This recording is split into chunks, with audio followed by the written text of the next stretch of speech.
Hello, my name is Moran and I have written a book called How to Be a Woman, which is all about that much neglected topic, feminism. When I wonder why it is that feminism has become a much neglected topic over the years, I think it's because there's a belief that to be a feminist you have to be able to talk loudly and angrily about female circumcision, or to have read a lot of angry books from the 1970s by Andrea Dworkin. Whilst there's a time and a place for all that kind of thing, I want to show you that there are small, easy to fix, petty topics that feminism wants to address in your very own home. As a woman who's been a variety of sizes over the years, I've noticed that comfort eating is generally a woman's thing, and it's also something we don't talk about. However, we will talk about any other kind of comforty, addiction-y kind of behaviour, such as drinking too much or taking too many drugs or being a sex addict like Michael Douglas was for a while before he met the lovely Catherine Zeta-Jones. I want us to stop doing this. I want us to start talking about it, and in the same swaggering, piratical way that we would talk about drinking too much or taking too many drugs. Coming to the office going, I was off my face on mince last night. Or coming in, lying down on the floor and going, I've really got to lay off the cheese for a while. I'm going to get to the countryside for a while and get my head together. One of the questions that I'm asked when I tell people that I'm a feminist, indeed a strident feminist, is, do you hate men? Of course the answer here is no. Of course I don't. I'm related to many men. I'm friends with many men. I've married one of them. The Beatles were all men. I like men.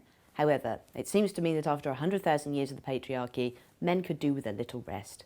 Why don't you sit down, take the load off your legs for a while, maybe read the sports section, let the ladies take over the world for a while, and then, in a bit, when you've got your energy back, we can all rule the world together.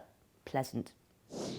There are a myriad of political, social and sexual debates to be had about the fads for waxing a women's genitalia that have taken place over the last 10 years, and in the book I tackle them all in a very thoughtful and chin-strokey manner.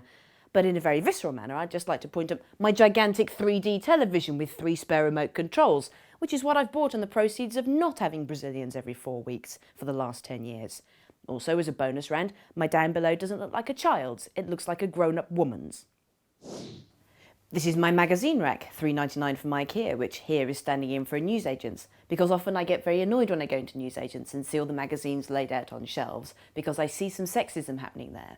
What you see is men, usually on the cover of magazines they'll be between 30 and 50, close-up of their faces. Maybe you'll see them carrying a watch like this, but you'll see the lines and the pores on their faces, and they'll have a look of destiny in their eyes, and they'll be looking you straight in the camera like this.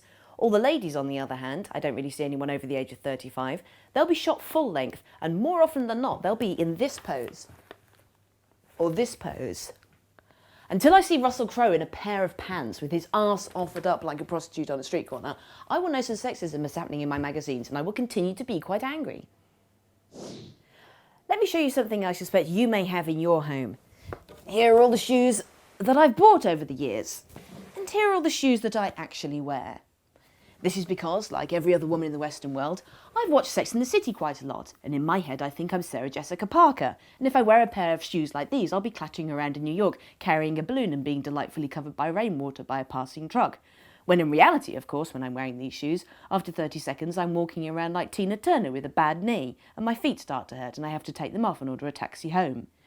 I can't help but believe that if feminism was working in the 21st century, we could have shoes that were very beautiful, but that we could actually walk in as well and would be comfortable.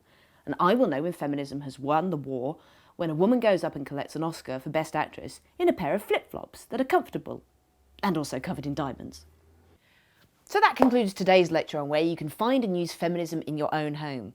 Join me again tomorrow when I open my wardrobe door, point at my dresses and go, why don't they all have sleeves? I don't like showing my upper arms.